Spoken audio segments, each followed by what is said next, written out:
My best friend, 26M, physically attacked me, 27M, because of his feelings for my girlfriend, 26F. Me, 27M, and Mark, 26M, have been best friends since we were 16 years old. We bonded over both wanting the same career path. After years of struggling and tons of rejection, my career for the past year has finally been taking off, while Mark's has not. I've spent so much time trying to help him, also this past year trying to encourage and help him. We even lived together as roommates from ages 20 to 23 and shared everything. But about 6 months ago his attitude towards me changed. He started making me the butt of his jokes, saying belittling and demeaning things. I was, kind of a happy-go-lucky type of guy and I just brushed it off, thought he was just a little jealous and having a hard time and was understanding of his situation. I get it, it's a harsh environment to want to work in with tons of rejections and seeing your friend suddenly get the success you have always dreamt of. And then there is my ex-GF Emily, 26F. I thought we had the perfect relationship, together 5 years. Good communication, good sex life. She stood by me all this rough years trying to get ahead in this career path. I'm also a big overshare and love to talk to her about everything. We had no secrets and were very honest, so I thought. I always made effort to keep the relationship fresh and fun. Date nights 1 to 2 a week, surprise her with gifts, trips, trying to do new things together, cooking classes, dance classes. I just loved sharing experiences with her, indulged in her hobbies. Made sure she knew she was my #1 person. And I thought I felt the same from her. Even as my career took off I made sure not to prioritize her any less, or any of my friends. I need a good work/life balance to feel happy. Last week we were all at our friend's house, Tom and Katie, 27M and F, a house they recently bought. We were sitting in their yard drinking, along with Bill, 26M, and Jane, 27F. We have been a friend group for 7 years. So we are all drinking and Mark gets drunk pretty quick and all night he is taking these jabs at me and saying things, and after 6 months of this I just get enough. The others also told him to take it down a notch as he tried to disguise these comments as jokes, but he was just being hurtful and rude. But around midnight, a little drunk, I just get enough and call him out, which ends in an argument, and I end up saying, thinking this all stems from his jealousy of my recent success, that it's not my fault he doesn't have the talent to make it, and mention all I've tried doing for him so he could get opportunities as well. Then he just attacks me. We shove each other a bit but he manages to knock me down, kicks me in the ribs a couple of times, then he tries to stomp on my head. Luckily he doesn't hit me full force. I feel the sole of his feet hit my cheek and slip off, but it was hard enough that my face is still swollen. Then he does it again, but I moved and just see his heel land full force inches from my face. He could have broken my skull or worse, killed me, had he landed on my head. Then the other guys get in between. I stand up and yell if he is crazy. He seems to be walking but he picks up a wooden plank. Tom and Katie are redoing the fence and building a shed in the garden. Then he lunges at me again and swings it towards my head. I kind of duck and put my hand up so he hits my elbow pretty hard. Again, he could have killed me 2 times in a matter of seconds. He almost hit Jane with the swing also, so all hell breaks loose and Tom and Bill jump him and beat him up pretty bad as they were just seeing red from what happened. The girls manage to get them off Mark and they kind of realize what they did. It's just emotional chaos at this point and we are all kind of in shock. Mark sits up and Emily sits with him and there is a lot of blood in his face, but he didn't lose consciousness. Katie ends up driving Mark to the hospital and gets back in the morning. Mark had a broken nose and a slight concussion and she dropped him off at his parents'. She said Mark didn't really talk to her, explain himself, or even apologize. None of us really slept that night, and honestly after that things are a bit blurry to me. Probably a mix of alcohol, shock and adrenaline, and the worst night of my life, but it just got worse. You might have noticed I haven't mentioned Emily for a while. We are sitting around and Tom says something like Mark deserved worse than a broken nose for trying to kill me twice and almost hurting Jane.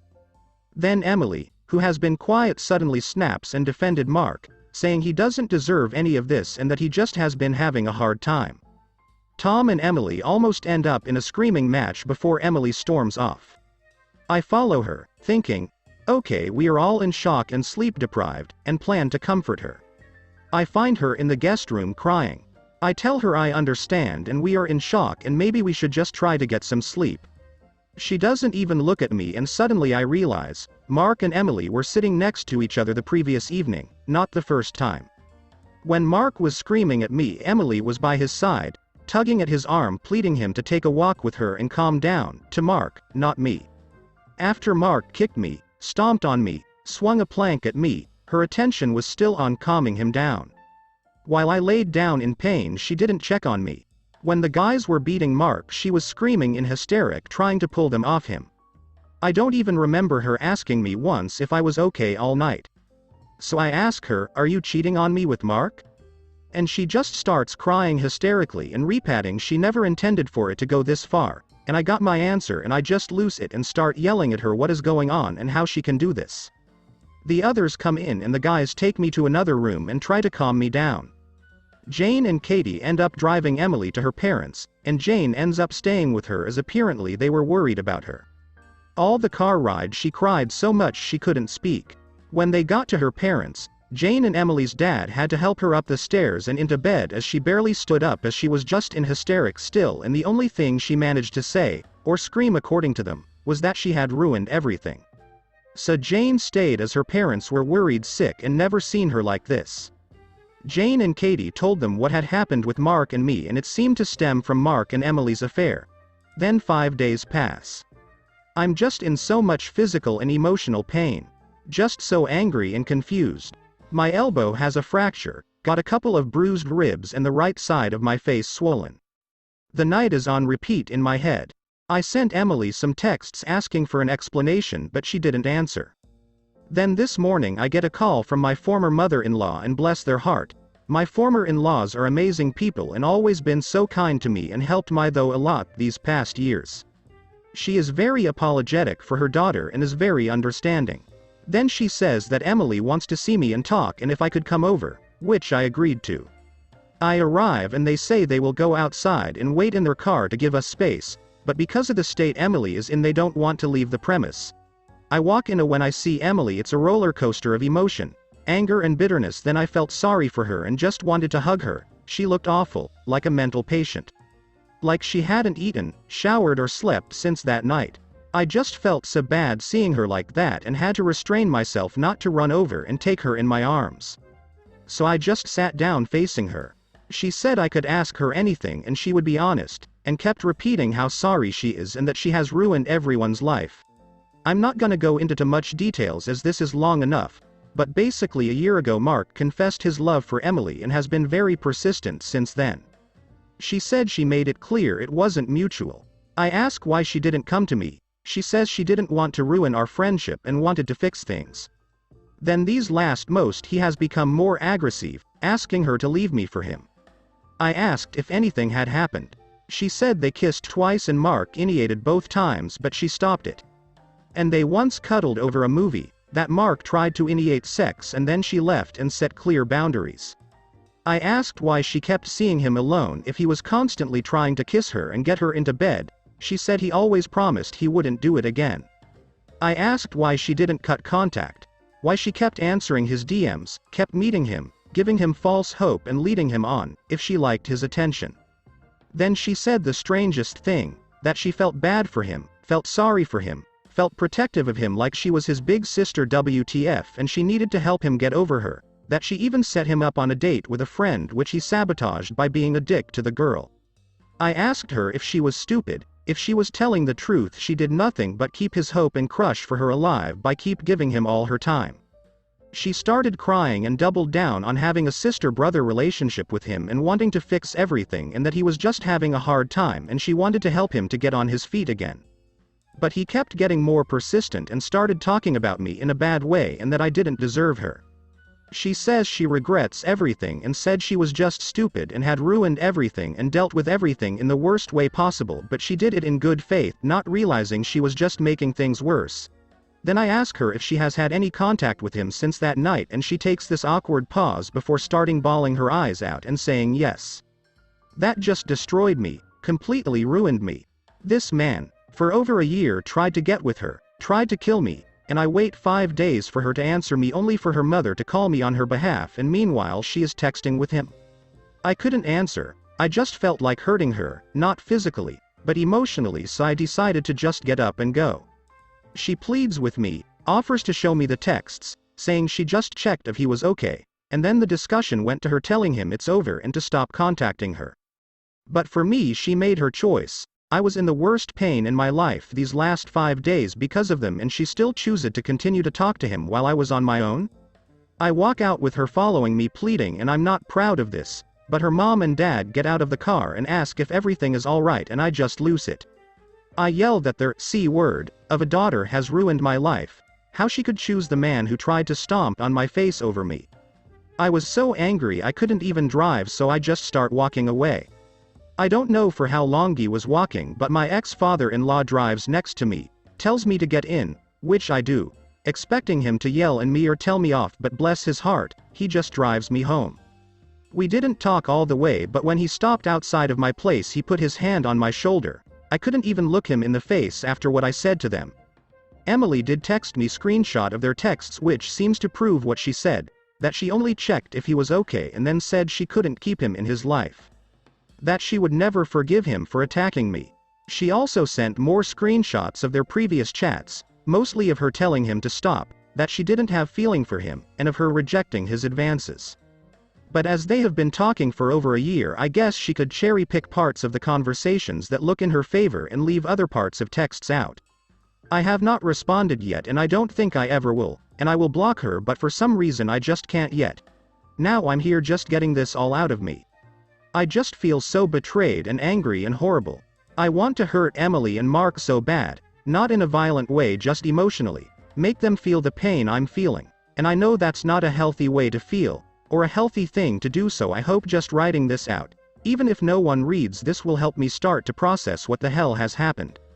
How my life went from feeling perfect to feeling like I will never feel good again. I feel like this pain will never go away. How on earth can someone heal from this? I feel like I lost everything. The people I used to love with all my heart I feel nothing but hatred for now. I know Emily said she didn't cheat, as in had sex, which I doubt because I am not stupid. Even if they didn't have sex, she still betrayed me on so many levels, as did Mark. I don't think I will ever forgive them. I don't feel like I will ever get in a place where I would even consider trying to. So to anyone who has ever been through a betrayal like this from partners or friend or both, what is my next step? How can I do to begin the process to just stop thinking about this and just start trying to live my life again? The top replies. You go no contact and get therapy to help you process your grief over being betrayed by 2 people you trusted, one of which tried to murder you. It's almost a meme on Reddit to always recommend therapy, but in your case you know the relationship with Emily is broken beyond repair, and what you're specifically struggling with is all the horrible emotions that you now have to process / manage / heal from. This is exactly the sort of problem therapy is meant to help you heal from. I'd also consider filing charges against Mark, for obvious reasons. I also can't emphasize enough how much you should not work things out with Emily, but I would recommend writing her parents a letter apologizing for your behavior. They were good to you. You feel bad about what you said to them, and apologizing is the right thing to do. Original poster replies. The letter is a good idea.